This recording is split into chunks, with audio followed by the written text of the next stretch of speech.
अब एक समय काशी के अंदर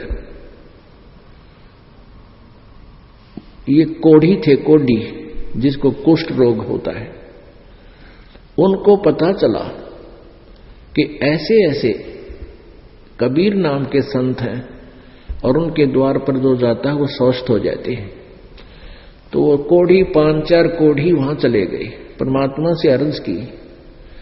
परमेश्वर ने कहा भी बात सुनो, देखो हम छू मंत्र नहीं करते, हम आपको भक्ति बतावांगे, तुम साधना करना, बुराई मत करना और पूजाएं छोड़ देना, और फिर तुम स्वस्थ हो जाओगे। तो वो कहने लगे जी जैसे आप कहोगे ऐसे ही हम कर लेंगे। तो परमेश्वर ने कहा कि तुम कितने हो कोढ़ी? ये सारे वहां लाइन में बैठकर भिक्षा मांगा करते हैं, सैकड़ों की संख्या में। कहने लगे जी हम तो सैकड़ों की संख्या में, कि उन सबको बुला लाओ कल और सबको समझा देना बीड़ी शराब मांस तंबाकू नहीं मांगोगे और ना ये भिक्षा मांगोगे, फिर ना ये प्रयोग करोगे बीड़ी शराब मांस तंबाकू, अपनी मेहनत करके गुजारा करना और भक्ति करते रहना। अगदी ठीक है, सबको बुला लेंगे अगले दिन, सबको समझाया। तो परमात्मा ने कहा नाम लो और सब ठीक हो जाओगे। परमात्मा का उपदेश लिया, धीरे धीरे रोज प्रतिदिन आराम होता रहा और सब स्वस्थ हो गए, कति स्वस्थ हो गए। उनका नाम निशान भी नहीं रहा कि इनका कोढ़ था कभी।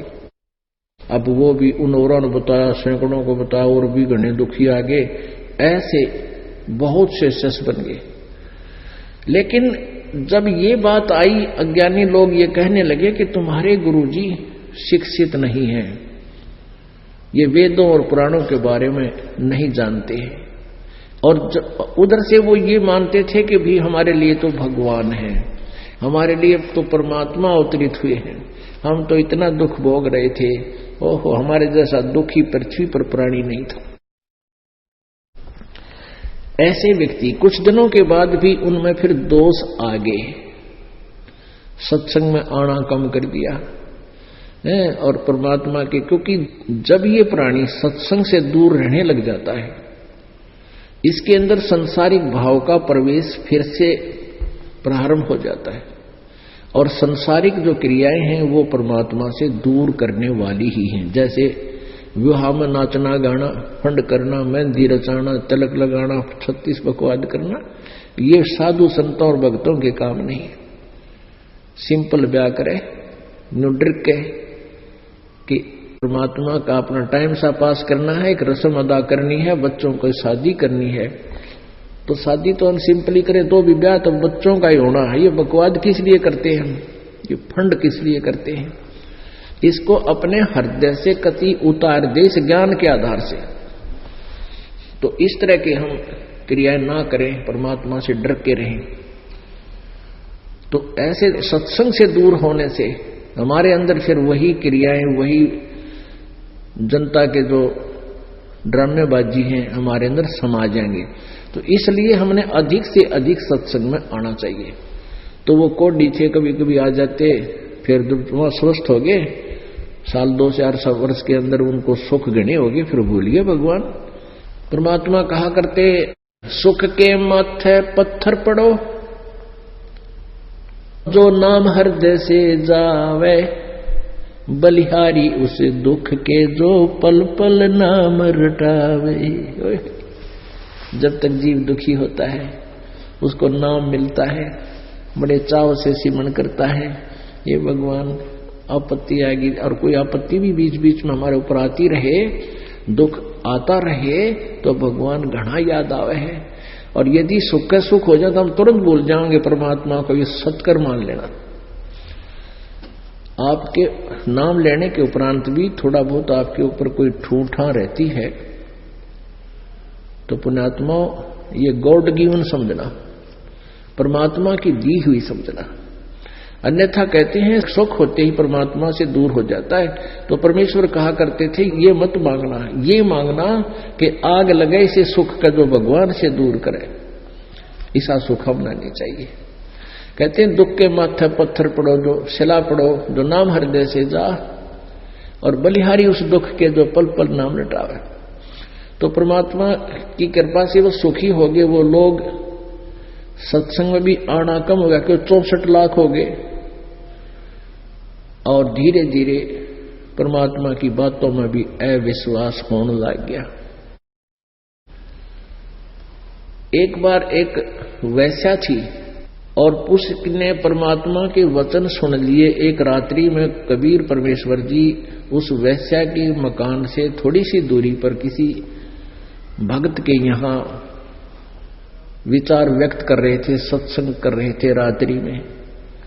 अब वो वैश्या अर्धरात्रि के बाद स्नान आदि करके वो बैठ गई। उसने आवाज सुनी परमात्मा की महिमा की। वो अपनी खिड़की में आकर बैठ गई कान लगा के, और परमात्मा की चर्चा, परमात्मा ने ज्ञान सुनाया और बताया कि मानुष जन्म का कर्तव्य क्या होता है। जो ऐसे पाप करते हैं उनको ये दुख होगा, ऐसे करते ऐसा दुख होगा, जो वैश्यावृत्ति करते हैं उनके साथ ऐसा बुरा हाल होगा, जो शराब पीते हैं ये दुख होगा, मांस खाते ऐसा होगा, भक्ति नहीं करते उनको कितना कष्ट उठाना पड़ेगा। और मनुष्य जीवन परमात्मा ने केवल कल्याण के लिए ही दिया था।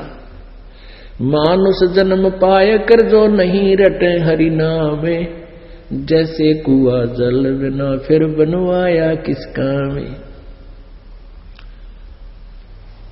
तो उस लड़की ने सोचा भाई बात तो तेरा तो जीवन बिगड़ गया, तूने तो आज तक कोई शुभ काम किया ही नहीं और अब के होगा। लड़की ने सोचा भी समाधान भी संतों के पास ही होते हैं। वो तुरंत नीचे उतरी और परमात्मा के चरणों में पहुंचकर कहा, प्रभु क्या मेरे जैसी दुष्टा भी का भी कल्याण हो सकता है? परमात्मा ने कहा, बेटा नौका का स्वभाव होता है, नौका का स्वभाव है, उसकी व्यवस्था है, उसमें चाहे तो पत्थर रख दो उसको भी पार करेगी, और चाहे उसमें घास फूस हल्का रखा हो उसको भी पार करेगी। तो बेटा इस राम नाम की नौका में, परमात्मा की जहाज में एक बार विराजमान हो जा, अर्थात यू नाम ले और बुराई छोड़ दे बेटी, तो कल्याण हो जाएगा। कि सचमुच महाराज मेरा भी कल्याण हो जाएगा। मैं आप क्या दोष मानती हो बेटा, क्या करते हो? क्या बताऊं प्रभु, मैं तो बहुत जालिम औरत हूं, मैं वैश्या हूं। परमात्मा ने कहा, कोई बात ना बेटी, अनजानपने में गलतियां सभी से हो जाती हैं, अब भक्ति करने लग जा, तो नाम ले और भक्ति कर, ठीक है। तो उसने परमात्मा की भक्ति स्वीकार की, उपदेश ले लिया, तो बुराई त्याग दी, लेकिन बदनाम बहुत थी। परमात्मा ने कहा, बेटी ज्यादातर सत्संग सुनने आना, नहीं तो तू फिर भ्रमित हो जाएगी। इस आधार से वो अधिक सत्संग में आने लगी और